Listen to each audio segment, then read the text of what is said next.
வணக்கம். மந்த்ரா டிவி அன்பர்களுக்கு என் அன்பான வணக்கம்.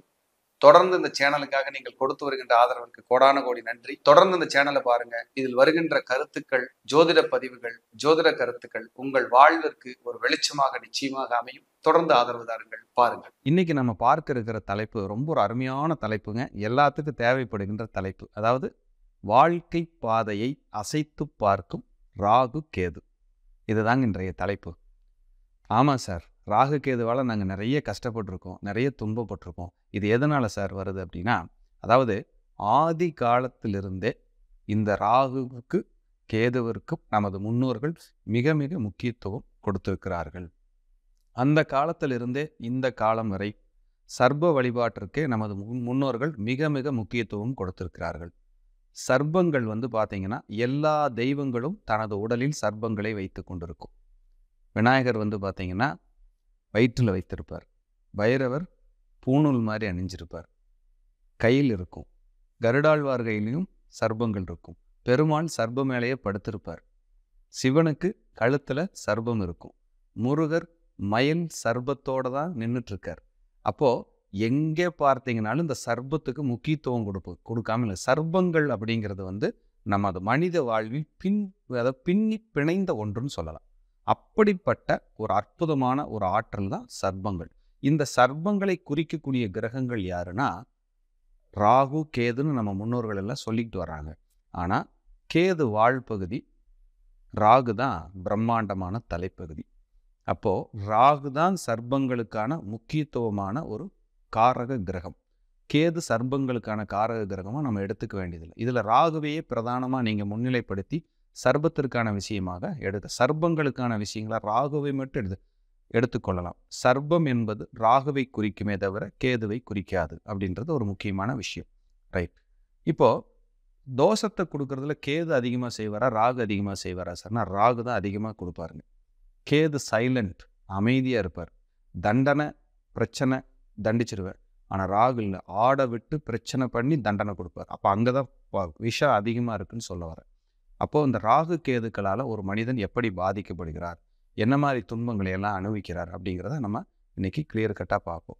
அதாவது ராகு கிளையை அசைச்சு பார்ப்பார், கேது வேற அசைச்சு பார்ப்பார். கேதுவுக்கு இன்ஃப்ளூயன்ஸ் ஜாஸ்தி தான். ஆனால் எப்போ அப்படின்னா சில விஷயங்கள் உங்கள் ஜாதகத்தில் அமைக்கும் போது அந்த மாதிரி வரும். அது என்னங்கிறது நான் உங்களுக்கு சொல்கிறேன். ரைட். ராகு கேது. ராகு வெட்டி கொண்டே செல்லும் கத்தரி, கேது தைத்து கொண்டே வரும் ஊசி. ஆக மொத்தம் ராகு கேது ரெண்டு பேருமே பஞ்சர் பண்ணுறவங்க தான். இதில் கோச்சாரத்தில் ராகு கேதுகள் துளியும் நன்மை செய்வதில்லை. அது ஒரு தோசைக்கரண்டி மாதிரிங்க. நல்லதை செஞ்சுக்கிட்டே இருந்தால் கெட்டதை செய்ய ஆரம்பிச்சிருவாங்க. கெட்டது மட்டுமே நடந்துட்டு இருக்குதுன்னா ஓரளவுக்கு நல்லதை செய்ய ஆரம்பிச்சிருவாங்க. இதுதான் ராகு கேதுவோட வேலை. ஆனால் கெட்டதை மட்டுமே அதிகமாக கொடுக்குறாங்க அப்படிங்கிறதான் ஆய்வின் விதி. அவங்க நல்லதை கொடுக்கறத விட கெட்டதை தான் கொடுக்குறாங்க. ஏன்னா கோச்சாரங்களில் உங்கள் ஜாதகத்தில் என்ன கிரகம் இருக்குதோ அந்த கிரகத்து மேலே ராகு பயணிக்கும் போது ஒரு சம்மட்டி அடி விழுகாமல் போகாதுங்க, அப்பப்பான் இருக்கும். இதுலேயும் சூரியன் சந்திரன் யாருக்கெல்லாம் ரிஷபத்துலேயோ அல்லது விருச்சிகத்துலேயோ இருக்கோ, இப்போ கோச்சார கேது ராகு அங்கே தான் போயிட்டுருக்குங்க. அவங்கெல்லாம் பார்த்தீங்கன்னா சார் நிம்மதியே இல்லை சார், மன நிம்மதி இழந்து மனபயத்தோடு வாழ்ந்துட்டுருக்கேன் சார் அப்படின்னு சொல்லுவாங்க. காரணம் என்னென்னா என்னதான் ரெடிமேடாக சிரிச்சுக்கிட்டு இருப்பாங்களே இல்லையா, வாழ்க்கையை அசைச்சு பார்த்துட்ருக்குங்க இந்த ராகு கேது. அப்போ இந்த ராகு கேது தான் சர்ப்ப தோஷத்திற்கு மிக முக்கிய காரணம்.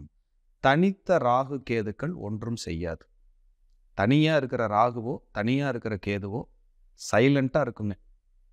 தசாபுத்தி வரும்போது தோஷத்தை செஞ்சுட்டு அமைதியாக வெளியேறிடுவாங்க. ஆனால் ஒரு கிரகத்துக்கோட ராகு கேது சேர்ந்துட்டா அதுக்கு ஜாக்பாட் தான், டபுள் கொண்டாட்டம் தான். தோஷத்தோட வீரியம் அதிகம். இதில் ராகு சூரியனோடவோ செவ்வாயோடவோ சேர்ந்து விட்டால் அதை உத்தம சர்பதோஷம் என்று அழைக்கிறோம். ராகு சூரியனோடவோ செவ்வாயோடவோ இருந்தால் அது உத்தம சர்பதோஷம். அந்த சர்பதோஷம் அவர்களின் வாழ்க்கையின் வளர்ச்சிக்கு உதவுகிறது. இதில் இது மட்டும்தான் ப்ளஸ்ஸுங்க, அந்த உத்தம சர்பதோஷங்கிறது. அதனால தான் இன்னைக்கும் செவ்வாய்க்கிழமை ராகு காலத்திலையோ ஞாயிற்றுக்கிழமை ராகு காலத்திலையோ போய் துர்க்கை அம்மனுக்கோ புற்றுக்கோ பால் ஊற்றி தீபம் ஏற்றுங்கன்னு நம்ம சொல்கிறோம். ஏன் செவ்வாய்க்கிழமை மட்டும், ஏன் ஞாயிற்றுக்கிழமை மட்டும்னா ராகு ப்ளஸ் செவ்வாய், ராகு ப்ளஸ் சூரியன் சேரும்போது அது உத்தம சர்ப்பதோஷமாக மாறுகிறது. உங்கள் ஜாதகத்தில் எவ்வளவு சர்ப்பதோஷம் இருந்தாலும் இந்த கிழமைகளில் நீங்கள் ஒரு தெய்வத்தை அதுக்கான தெய்வத்தை அணுகும்போது அந்த சர்ப்பதோஷம் உங்ககிட்ட இருந்து அப்படியே வடிஞ்சிருங்க. பிரச்சனையிலிருந்து நீங்கள் வெளியேறிடலாம். மன நிம்மதி 100% கிடைக்கும். அப்போ ராகு கேதுகள் இதைத்தான் ஒரு தோஷமாக செய்யும்போது இப்படிப்பட்ட வழிபாடுகளை நீங்கள் எடுத்து செஞ்சீங்கன்னா உங்களுக்கு ரிலாக்ஸ் கிடைக்கும் அப்படிங்கிறத சொல்லிடலாம். அதே போல் ராகு கேதுகள் திரிகோணம் என்று சொல்லக்கூடிய 5, 9 இருக்கும்போது பூர்வ புண்ணிய தோஷத்தை அதிகரிக்க செய்கிறார்கள். இதனால் புத்திர பேரில் தடை, தகப்பனாருக்கு கஷ்ட ஜீவனம், தாய்மாமன் உறவில் சிக்கல், பூர்வீகத்தில் வாழ்வதில் இடைஞ்சல், குலதெய்வம் தெரிந்தும் வழிபட்டால் அதிக பிரச்சனை வருகிறது அல்லது தெரியாமலேயே வாழ வைக்கிறது. இப்படி ராகு கேதுகள் தன்னோட வேலையை செய்கிறாங்க. இந்த ராகு கேதுவோட ஆதிக்கத்தில் இருக்கிறவங்க எப்படி பேசுவாங்க தெரியுங்களா? அவங்களோட பேச்சே வித்தியாசமாக இருக்கும். சார் கண்ணாமொழி பிதுங்குது சார், அப்படியே தலை சுற்றி கீழே விழுந்துரும் போல இருக்குது சார், என்ன பொழப்பு சார், கழுத்தை நெரிக்கிறானுங்க, உயிரை வாங்குறாங்க, போராட்டமாக இருக்குது, அவன்லாம் ஒரு மனுஷனே இல்லை சார், இதெல்லாம் ஒரு வாழ்க்கையா சார், இப்படி நெகட்டிவ் தாட்ஸ் வாயிலிருந்து வந்தால் அது ராகுவோட ஆதிக்கம். 2 பேர் சேர்ந்து பேசும்போது இன்னொருவனை பற்றி ரசித்து பேசி அவன் தவறுகளை சொல்லி சிரித்து கொண்டிருந்தால் அங்கே ராகுவின் ஆதிக்கம். இதெல்லாம் ராகுவோட இன்ஃப்ளூயன்ஸுங்க. அப்போ ராகு ஆதிக்கம் இருக்கும்போது அதற்கான தெய்வ வழிபாட்டை நீங்கள் நெருங்கும்போது உங்கள் பிரச்சனைகளிலிருந்து நீங்கள் வெளியில் வரலாம். எங்கே ராகு இருந்தாலும் சரிங்க, எவ்வளவு நல்லதை செஞ்சாலும் அதுக்கு நிகரான ஒரு கெட்டதை செய்யாமல் போகவே போகாதுங்க.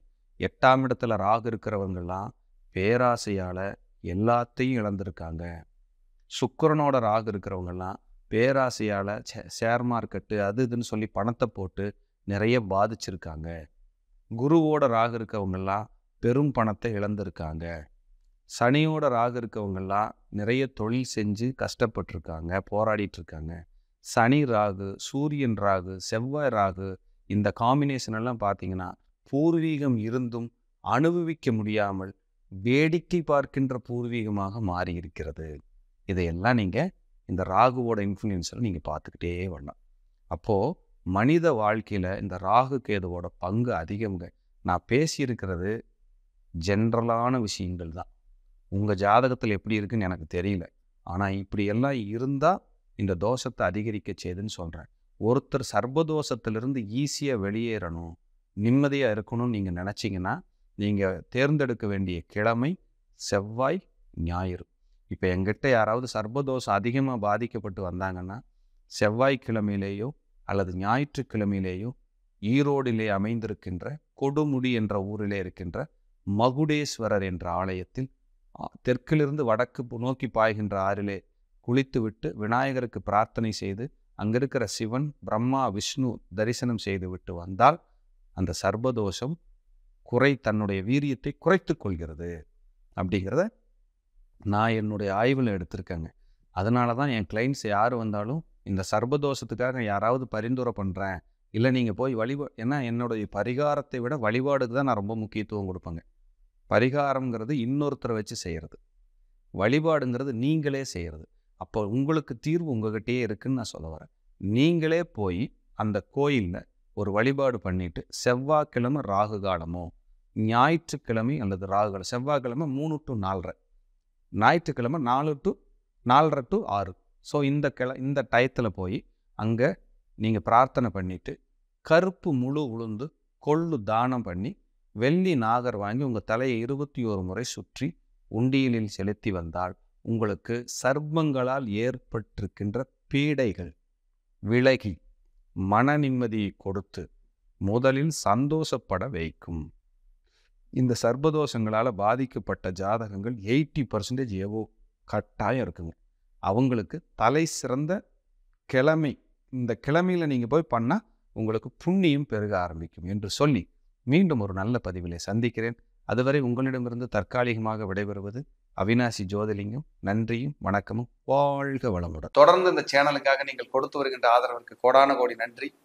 தொடர்ந்து இந்த சேனலை பாருங்க. இதில் வருகின்ற கருத்துக்கள், ஜோதிட பதிவுகள், ஜோதிட கருத்துக்கள் உங்கள் வாழ்விற்கு ஒரு வெளிச்சமாக நிச்சயமாக அமையும். தொடர்ந்து ஆதரவு தாருங்கள். பாருங்கள்.